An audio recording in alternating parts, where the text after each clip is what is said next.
부활절입니다. 말 그대로 예수께서 부활하신 것을 기념하는 날이지요.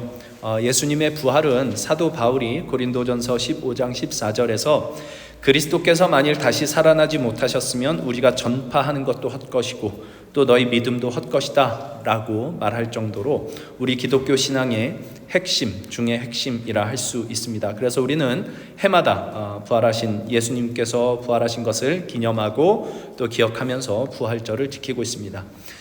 부활절 하루만 지킬 뿐만 아니라 우리 특별히 또 앞에 40일간의 기간을 사순절이라는 이름으로 이렇게 지키면서 부활절로 가는 여정으로 지키고 있지요. 그래서 어떤 면에서는 우리 신앙 생활의 전체의 여정이 어쩌면 이 부활을 향해 가는 이 여정이라고 할 수 있을 것 같습니다. 죽었던 우리의 영혼이 예수와 함께 되살아나고 부정되었던 우리의 생명이 예수와 함께 되살아나는 영광의 순간을 향해 가는 여정이라고 할 수 있을 것 같습니다. 사순절과 부활절은 그 전체의 이제 어떤 축소판으로 우리에게 이렇게 허락하신 기간들이지 않을까 이런 생각을 해봅니다. 부활이라고 하는 것은 다 아시는 것처럼 다시 살아난다는 말이지요. 오늘날도 사실은 사람이 죽었다가 다시 살아난다, 이것은 있을 수 없는 일로 우리가 다 생각을 합니다. 아마 사도 바울 당시에도 그랬을 것입니다. 그래서 이 부활의 이야기를 이제 15장 고린도전서 15장을 부활장이라고 하는데, 부활에 대한 이야기를 예수께서 말씀하신 대로 죽으셨다 살아나셔서 우리에게 보이셨다 이런 이야기들을 쭉 하다가 오늘 본문으로 읽은 35절을 이렇게 보시면 누가 묻기를 죽은 자들이 어떻게 살아나며 어떠한 몸으로 오느냐 라고 이제 묻는 사람들이 아마 있었을 겁니다. 부활? 그러니까 이제 복음의 핵심은 사실은 이제 십자가와 부활이라고 할 수 있을 겁니다. 어딜 가나 사도 바울이 또 사도들이 전했던 복음의 핵심은 십자가와 부활이었죠. 사도행전에 보시면 여러 차례 등장을 합니다. 너희가 나무에 달아 죽인 예수를 하나님께서 다시 살리셨다라는 이야기. 그러니까 십자가 만으로는 안 됩니다. 십자가만 있으면 이건 개죽음입니다. 부활이 있기 때문에 십자가가 정말 우리에게 놀라운 의미가 있는 것이에요. 이게 좀 뒤에 가면 좀 더 우리가 깊게 이야기를 할 수 있을 것 같습니다. 그래서 십자가와 부활을 이렇게 전한 건데, 부활의 십자가는 그럴 수 있다 쳐요. 누군가 나를 위해서 이렇게 놀라운 일을 했다, 이런 이야기들 괜찮아요. 근데 죽었다가 다시 살아났다, 이거는 사실은 지금도 그렇지만 그때도 사실은 정말 받아들이기 어려운 일이었을 겁니다. 그러니까 묻는 거죠. 누가 묻기를 죽은 자들이 어떻게 다시 살아나며 어떠한 몸으로 오느냐. 야, 죽었다 어떻게 살아나냐. 죽어서 묻혔으면 다 썩을 텐데 이게 어떻게 이 몸이 어떤 몸으로 다시 온단 말이냐. 이제 이런 질문을 하는 사람들이 있는 거죠. 이에 대한 사도 바울의 답은 우리가 알고 있는 이 자연 현상을 가지고 답을 줍니다. 네가 뿌리는 씨가 죽지 않으면 살아나지 못한다. 36절에 나오는 이야기죠. 씨가 죽지 않으면 살아나지 못한다. 이거는 사실은 그때 농사 짓는 사람들이라면 다 알고 있는 내용들이었던 겁니다. 그러니까 예수님이 일찍이 요한복음 12장 24절, 우리 너무 잘 아는 말씀이죠. 한 알의 밀알이 땅에 떨어져 죽지 않으면 한 알 그대로 있고 죽으면 많은 열매를 맺는다라는 말씀을 하신 적이 있는데, 그러니까 당시 농사 짓는 사람들에게는 이게 굉장히 상식적인 이야기입니다. 씨를 뿌려서 그 씨가 땅에 이렇게 삼키우고 그 속에서 씨가 자기 몸을 찢어야 싹이 나온다라는 것을 다 알고 있는 내용인 거죠. 그 이야기를 하는데, 그러니까 찢지 않고 이 밀알이 떨어져서 그 자기 몸을 찢지 않고 죽지 않고 그대로 있으면 열매가 없고, 찢으면 죽으면 열매가 있다. 열매가 있다는 건 이게 죽은 게 새로운 생명으로 다시 태어나게 된다, 이런 이야기인 거죠. 그러니까 예수님이 하신 이야기나 사도 바울이 지금 한 알의 밀알이, 그러니까 씨앗이 땅에 떨어져 죽지 않으면 살아나지 못한다라고 하는 이 말이나, 그러니까 하나님이 부활의 신비를 자연 속에서 이미 보여주고 계시는데 너희 그걸 알지 못하느냐라고 묻는 겁니다. 이렇게 이야기를 할 수 있는 건 지금 이 고린도 전서가 성도들에게 하는 이야기이기 때문에 이렇게 얘기를 하는 겁니다. 야, 너네 그거 다 알고 있지 않냐? 왜 이제 이런 얘기를 하느냐 하면, 예수께서 천국 복음을 가르치실 때도 이제 씨를 가지고 비유를 드신 적이 있죠. 우리 잘 아는 씨 뿌리는 비유입니다. 이것도 생각해 보면 너무너무 상식적인 이야기를 예수님께서 하십니다. 농부가 씨를 뿌렸는데 어떤 씨는 길가에 떨어져서 새가 잡아먹고, 어떤 씨는 돌밭에 떨어져서 뿌리가 깊이 들어가지 못해서 죽고, 가시떨기에 떨어진 씨들은 이렇게 이 가시떨기 나무에 이렇게 막혀서 자라지 못하고, 그래서 다 죽어버리고, 좋은 밭에 떨어지면 30배, 60배, 100배의 결실을 맺는다. 다 아는 내용입니다. 그러니까 이거 예수님의 이 이야기를 듣는 사람 중에 그 이야기를 이게 무슨 말 하는 거야? 라고 생각할 사람은 아무도 없었을 겁니다. 이건 뭐 봄이 지나면 여름이 온다. 와 같은, 뭐 거의 누구나 다 알아듣는 그 상식적인 이야기였던 거죠. 근데 이 비유를 하셨을 때 제자들이 예수님에게 왜 비유로 말씀하십니까? 라고 물었을 때 예수님 뭐라고 말씀을 하시냐면, 마태복음 13장 13절에 내가 그들에게 비유로 말하는 것은 그들이 보아도 보지 못하며 들어도 듣지 못하며 깨닫지 못함이니라 라고 말씀을 하시거든요.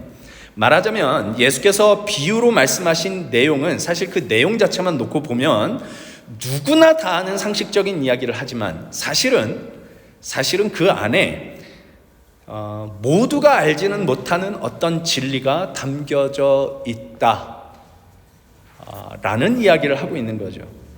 그러니까 이 세상에 자연이 돌아가는 이치는 누구나 볼 수 있게 이렇게 돌아가고 있습니다. 우리 모두는 다 알죠. 봄이 가면 여름이 오고, 여름이 가면 가을이 오고, 가을이 지나면 겨울이 오고, 겨울이 지나면 봄은 다시 돌아온다 라는 사실을 알고 있습니다. 봄이 오면 가지만 앙상하게 남았던 나무에 다시 새순이 돋고요, 죽어있던 잔디가 다시 푸릇하게 살아납니다. 누구나 볼 수 있는 봄의 풍경인데 거기에 하나님의 비유가 숨겨져 있음을 보는 사람들이 있습니다. 죽었던 나무와 잔디가 되살아나는 이 봄의 풍경 속에 죽었던 예수 그리스도를 다시 살리신 하나님의 부활의 능력이 감춰져 있는 것을 보는 눈이 있지요. 이걸 보는 사람이 복이 있다라고 이제 예수님이 말씀을 하십니다. 이건 누구냐? 들을 귀 있는 사람들, 볼 수 있는 눈이 있는 사람들입니다. 예수께서 그래서 말씀을 하시는 겁니다. 내가 이걸 비유로 말하는 까닭은 그들이 보아도 보지 못하고 들어도 듣지 못하기 때문인데, 그러나 너희 눈은 봄으로 너희 귀는 들음으로 복이 있도다 라고 이야기를 합니다. 이 부활의 역사가 자연 속에서 이제 사도 바울이 이야기한 것, 또 예수님이 이야기한 것, 그리고 예수님께서 이 씨 뿌리는 비유 속에서 보여주신 것, 이런 것들 속에 하나님의 그 부활의 능력이 이렇게 그 안에 감춰져 있다는 것을 주님께서 말씀을 하고 있는 건데, 이거를 볼 수 있는 눈을 가진 사람만 봅니다. 그래서 이제 바울이 얘기를 하는 거죠. 어리석은 자여. 지금 이 질문을 하는 사람은 누구겠어요? 예수 믿는 사람일 거거든요. 고린도 교회 교인일 거거든요. 이 어리석은 자여, 네가 뿌리는 씨가 죽지 않으면 살아나지 못한다는 것을 모르느냐? 죽은 자들이 어떻게 살아나느냐고? 네가 뿌리는 씨를 보면 하나님이 무슨 일을 하고 있는지가 보이지 않더냐? 이런 이야기인 거죠.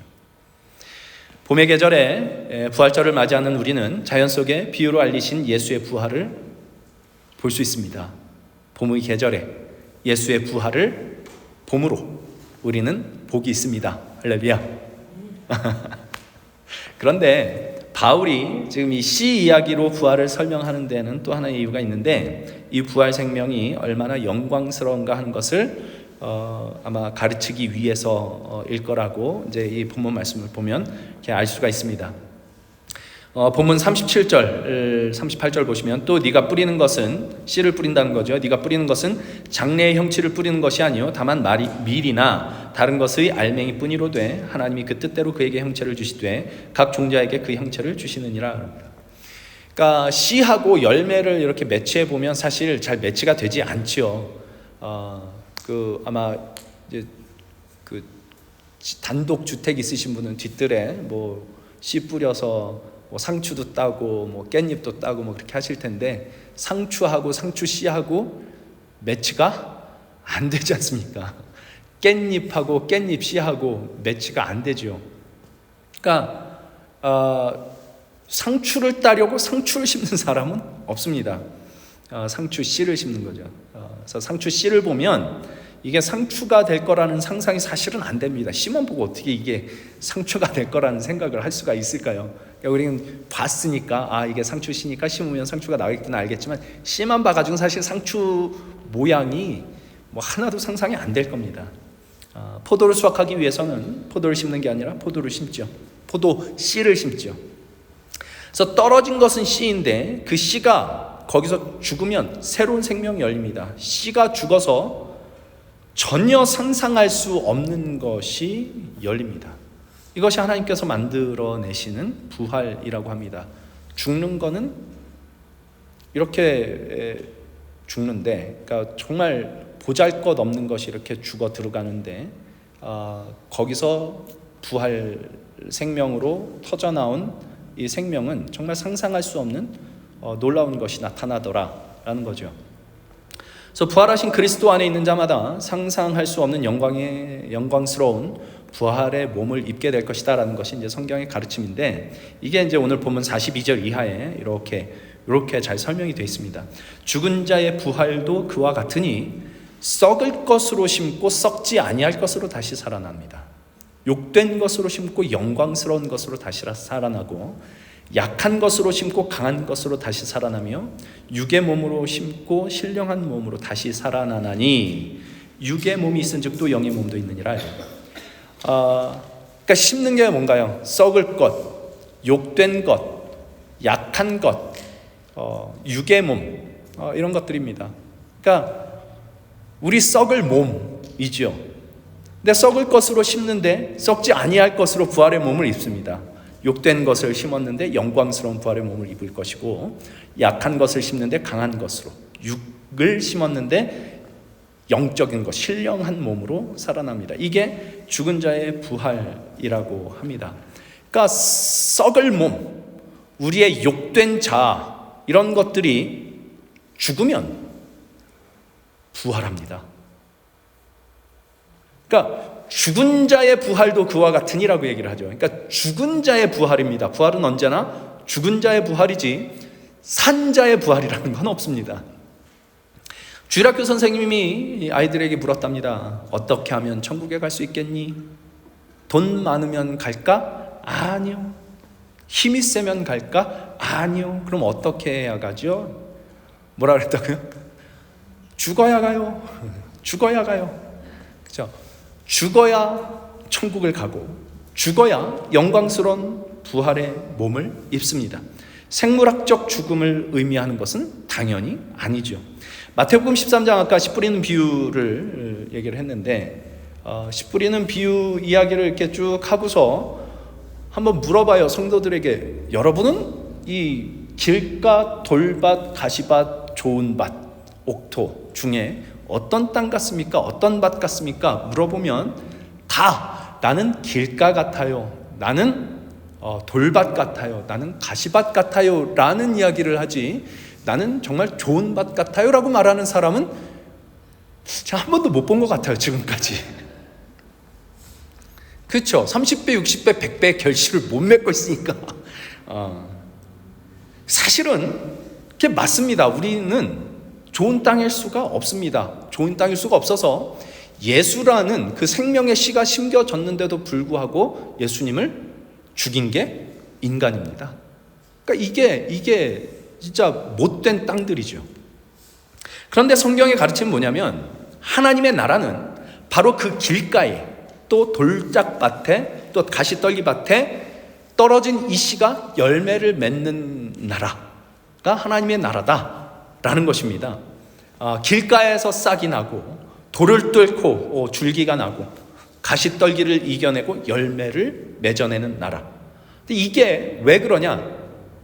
밭 때문은 당연히 아니죠. 씨 때문입니다. 씨가 가진 그 생명의 힘이 그렇게 만들어내는 겁니다. 그러면 야, 여기가 밭이 좋아서 내가 여기다 농사를 지어야겠다 뭐 이렇게도 하지만, 어느 날 보니까 저긴 정말 형편없는 땅 같은데 거기에 열매가 있어요. 그걸 보고는 뭐라 그래요? 저거 형편없는 땅인 줄 알았는데 좋은 밭이었네? 이렇게 얘기를 할 수 있을 겁니다. 씨가 강력하면, 씨가 가진 그 생명이 강력하면 그 길가가, 그 돌밭이, 그 가시떨기 밭이 좋은 밭이 됩니다. 그러니까 우리가 우리 스스로를 좋은 밭으로 만들 수가 없다. 이게 이제 성경이 인간에 대해서 얘기를 하는 거거든요. 우리 스스로를 자세히 보면 그렇습니다. 우리는 그렇게 할 수가 없습니다. 스스로 그렇게 할 수가 없습니다. 그런데 그 못난 땅에 하나님께서 열매를 맺게 하십니다. 뭘로요? 씨로. 생명의 씨로, 예수라는 생명의 씨로 그렇게 하는 거죠. 그래서 천국의 씨앗인 예수께서 오셔서 땅인 우리에게 삼키우시고 죽으십니다. 당신의 그 죽으심으로 우리 안에 싹을 틔우고 열매를 맺으십니다. 어떤 열매를 맺어내느냐 이거죠. 예수님을 믿습니다 라고 고백하는 열매를 맺으십니다. 그러니까 우리 아까 시작하면서 우리 마음을 준비하는 시간 하면서 고린도후서 5장 17절 말씀 같이 읽고 같이 기도했는데, 누구든지 그리스도 안에 있으면 새로운 피조물이라 말씀하시는 그 새로운 피조물이라는 열매를 맺죠. 그러니까 예수의 죽으심으로 한 알의 밀알이 땅에 떨어져 죽으면 많은 열매를 맺는다라고 말씀하신 그 예수의 죽음이 우리 안에서 일어나는 겁니다. 예수님 때문에. 그 많은 열매, 죽음을 뚫고 맺어진 열매, 부활의 증거가 예수님을 믿습니다 라고 고백하는 저와 여러분이라는 뜻입니다. 그러니까 예수님을 믿는다는 것은 사실은 거기에 어떤 내용이 포함이 되어 있냐면, 내가 그리스도와 함께 죽음으로 예수와 함께 살아난 그 부활 생명을 지녔다라는 것을 내가 받아들입니다, 인정합니다, 믿습니다 라는 뜻이 거기에 담겨져 있습니다. 그게 갈라디아서 2장 20절에 사도 바울이 고백하는 내용이죠. 내가 그리스도와 함께 십자가에 못 박혔나니 그런즉 이제는 내가 사는 것이 아니요 오직 내 안에 그리스도께서 사시는 것이다 라는 이 고백입니다. 그러니까 사도 바울이 한 알의 씨앗이 떨어져서 죽지 않으면 죽어야 다시 살아난다는 사실을 네가 모르느냐 이 어리석은 자여라고 얘기를 할 때, 그 씨는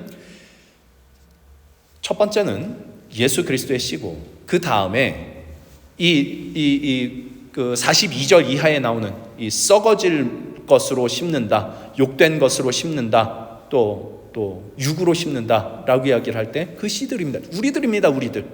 우리가 죽어요. 죽으면 살아난다고요. 욕된 것이 그리스도와 함께 죽을 때, 썩을 것이 예수님과 함께 죽을 때 썩지 아니할 것으로 다시 살아난다. 그게 뭐가요? 예수 믿습니다라는 이 고백을 하는, 예수 믿는 자의 정체성으로 부활의 증거가 우리 안에 나타난다는 얘기인 거죠. 그래서 우리는 사실은 예수께서 죽으셨다, 부활하셨다, 이게 아니었으면 우리는 예수님을 믿을 수가 없는데, 우리가 예수님을 믿는다고 하는 이 고백이 예수의 부활의 증거라고 이야기를 할 수 있을 겁니다. 예수님을 믿는 사람이라는 이 정체성, 우리의 이 정체성이 부활의 증거입니다. 근데 이게 무슨 뜻이냐 하는 거죠. 예수를 믿자 경제적으로 잘 살게 되고, 자녀들도 잘 되고, 형통하게 되고, 그래서 저 사람 보니까 이제 예수의 부활이 정말이네, 이렇게 증거가 된다는 말이냐? 아니면 예수님을 믿자 내가 아무 흠도 없고 늘 행실이 똑바르고 그래서 천사같이 되고, 그래서 예수님을 믿으니까 저런 진짜 예수님께서 부활하신 게 진짠가 보다, 사람이 저렇게 되는 거 보니까 이것으로 증거가 된다는 말이냐? 근데 이것은 사실은 앞에서 말씀드렸던 것처럼 부활은 죽어야 일어나는, 죽은 자의 부활이죠. 산 자의 부활이 아니고 죽은 자의 부활입니다. 예수님의 부활은요, 예수님의 십자가 죽음이 그 앞에 전제가 되어 있는 겁니다. 그런데 이 예수님의 십자가와 부활이 나타난 대상이 달라요. 그러니까 아까 그 사도 바울 또 사도들이 증거했던 부활의 핵심이 십자가와 부활이라고 얘기를 했는데, 이 십자가와 부활이 예수께서 십자가에 죽으신 것과 예수께서 부활하신 것이 나타낸 대상이 다릅니다. 예수님의 십자가는요, 모든 사람들이 봅니다. 믿던 자들이든지 믿지 않던 자들이든지 모두가 예수께서 십자가에 죽으시는 걸 봅니다. 제자들도 봤고요, 로마 군도 봤습니다. 예수께서 얼마나 비참하게 배신당하시고 모욕당하시고 고난당하시고 처절하게 죽으시는지 모든 사람들이 봅니다. 그러나 부활하신 예수님은 제자들에게만 보입니다. 고린도전서 이렇게 시작하면서 이제 3절 이하에 보면 이렇게 얘기를 해요. 예수께서 십자가에 달려 죽으셨다가 장사된 지 사흘 만에 다시 살아나셔서 누구에게 보이셨느냐? 게바에게 보이시고, 게바는 이제 베드로입니다. 게바에게 보이시고, 12제자에게 보이시고, 그 다음에 500여 형제에게 보이시고, 그 다음에 야고보에게 보이시고, 또 모든 사도에게 보이시고, 맨 나중에 만삭되어 나지 못한 자 같은 나 같은 사람에게도 보이셨다라고 얘기를 해요. 게바에게, 12제자에게, 500여 형제에게, 야고보에게, 모든 사도에게, 바울에게. 다 누구죠? 예수님의 제자들, 예수님을 믿는 자들에게 보이십니다. 생각을 해보십시오. 부활하신 예수님이 로마군에게 찾아가시고, 빌라도를 찾아가시고, 아그리빠 왕을 찾아가고, 로마 황제를 찾아갔다. 뭔가 놀라운 역사가 일어났을 것 같지 않겠습니까? 그러나 예수님께서 그들을 찾아가지 않으시고, 예수님의 부활은 이미 예수님을 믿고 따르던 자들에게만 나타나고 안 믿는 자들에게는 나타나지 않습니다. 왜 그랬을까요?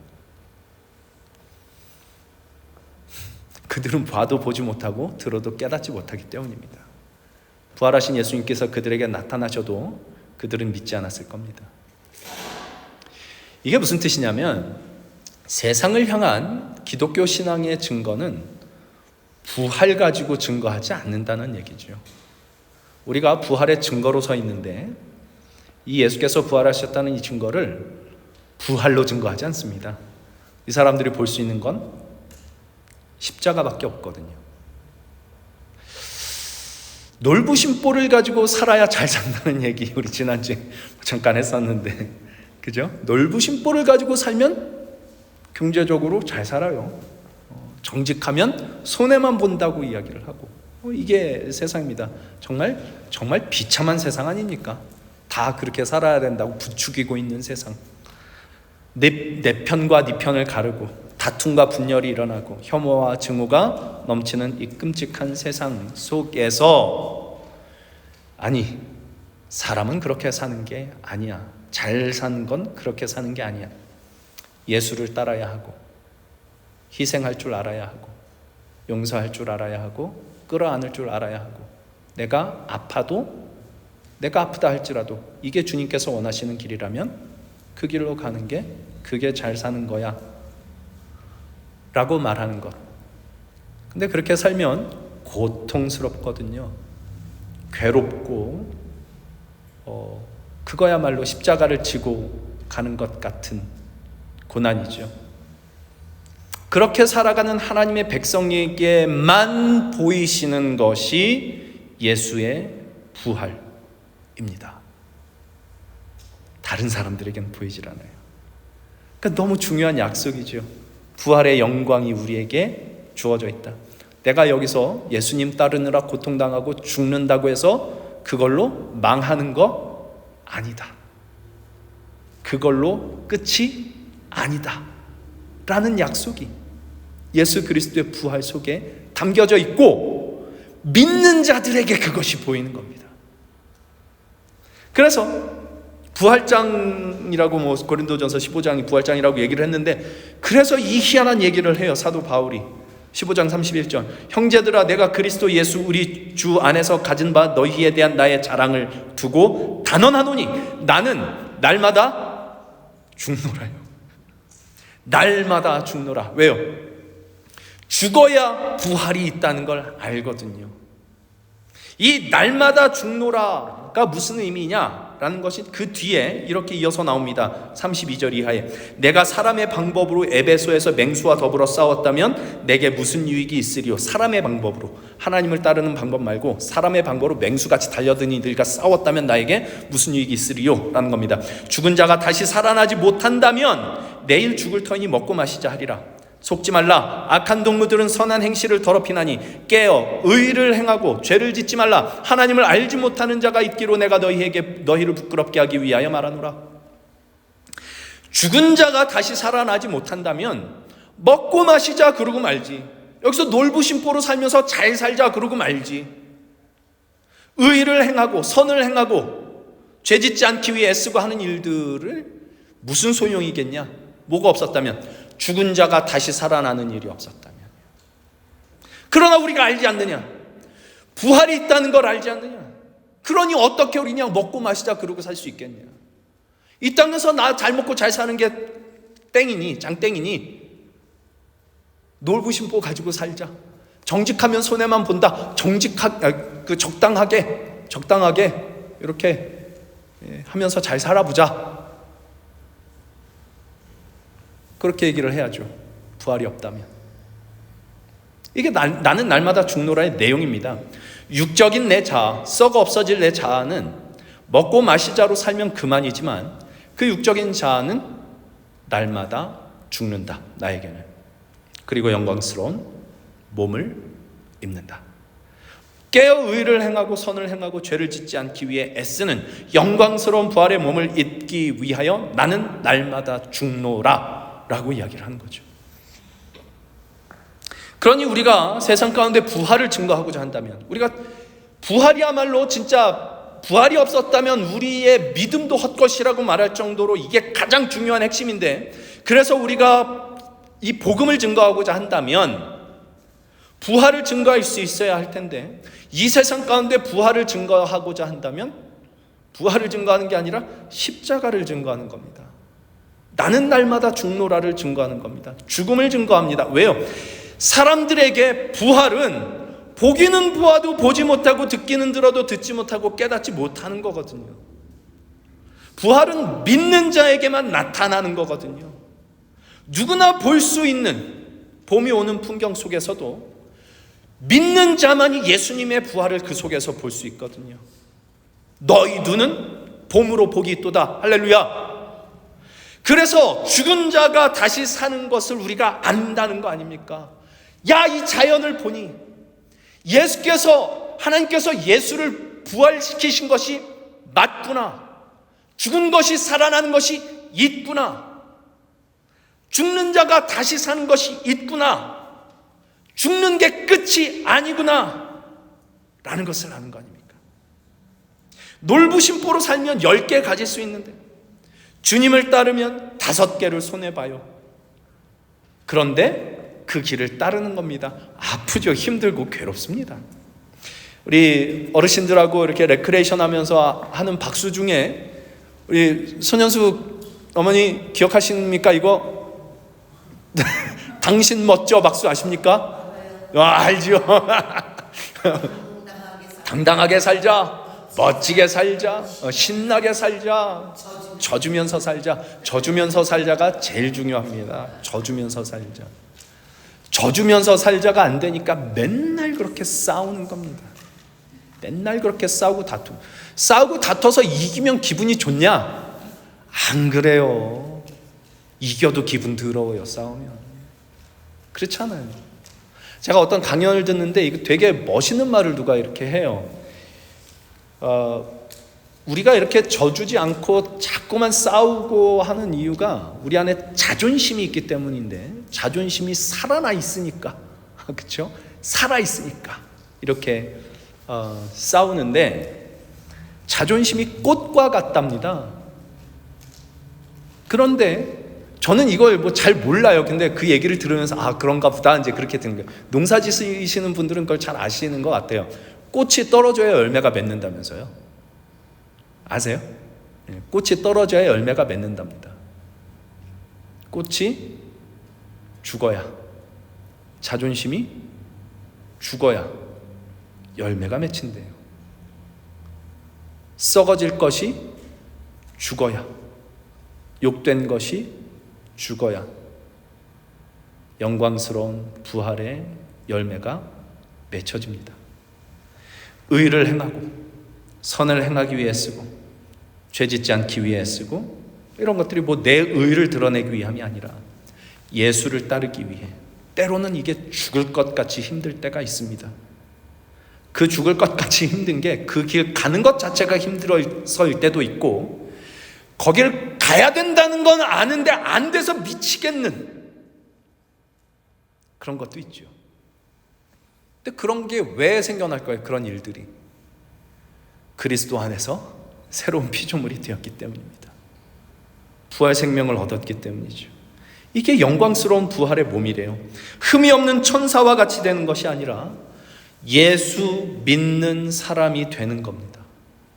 우리가 어떻게 예수님을 따르느라고 고통당하고, 어떻게 예수님을 따르느라고 고생하고, 연약하고 죽어가는지를 이 세상에 보여주는 이것이야말로 예수님의 부활이 증거될 수 있는 토대가 되는 거죠. 사랑하는 성도 여러분, 이 부활의 절기에 꼭 기억했으면 좋겠습니다. 예수님을 믿는다는 것은 우리가 부활의 증거로 세상 앞에 서 있다는 뜻입니다. 그 증거는 십자가로, 죽음으로 나타납니다. 그러나 오해는 하지 마십시오. 맨날 억울하게 희생당하고 이렇게 살아야 된다라는 뜻은 아닙니다. 억울한 게 아닙니다. 예수님은 고통스럽긴 했지만 억울하게 십자가를 지시지는 않았습니다. 윤동주 시인의 십자가라는 시에서 예수님을 이렇게 표현하죠. 괴로웠던 사나이 행복한 예수 그리스도. 놀라운 말이지 않습니까? 부활 신앙을 죽음으로 증거한다는 것은 괴로운 일일 수는 있지만 복된 일입니다. 바로 거기에 사망의 권세를 깨뜨리시고 다시 살리시는 하나님의 능력이 증거되기 때문입니다. 우리가 기껏 심는 것은 썩어 없어질 우리의 육신이고, 기껏 심는 것은 욕된 것이고, 우리의 죄인된 이 본성이지만 그것을 예수 그리스도와 함께 죽게 하는 것으로 심을 때 썩지 않을 것으로, 영광스러운 것으로 다시 살리시는 부활의 기적이 증거될 것입니다. 예수께서 부활하셨습니다. 아내에게, 남편, 제가 제 아내한테 지금 결혼한 지가 몇 년 된 겁니까? 20년이 된 건가? 2005년도에 결혼을 했으니까 올해가 20년째 되는 거예요.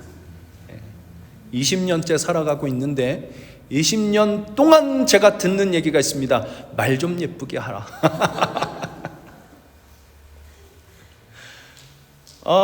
조금씩 나아지고 있다고는 생각을 해요. 근데 아직도 그 얘기를 듣습니다. 아직도 뭐가 살아있어서 그런 거겠죠. 아내에게, 남편에게, 자녀에게, 가족에게, 교우에게, 일터의 직장 동료들에게, 만나는 모든 사람들에게 자존심이라는 꽃이 죽으면 부활의 아름다운 열매가 거기서 맺히게 될 거고, 그것이야말로 우리가 가지게 되는 부활의 영광, 하나님께서 우리에게 허락하시는 부활의 영광이 되지 않을까, 이런 생각을 해봅니다. 교회가 늘 증거해야 되는 것이 있다면, 교회가 사람을 모으고 힘이 세지고 이래서 어떤 사회에 영향력을 미치고, 물론 우리가 선한 영향력을 미쳐야 되겠습니다만은 그게 어떤 힘과 권력을 가지고 그러는 것이 아니라 오히려 죽는 것으로, 지는 것으로 할 때 거기에 부활의 영광이 훨씬 더 선명하게 드러나지 않을까, 이런 생각을 해봅니다. 예수께서 부활하셨는데 이 부활의 영광, 부활의 능력이 저와 여러분 안에 열매로 아름답게 맺혀지게 될 수 있는 저 여러분이 될 수 있기를 우리 주님의 이름으로 간절히 소망합니다. 함께 기도하겠습니다.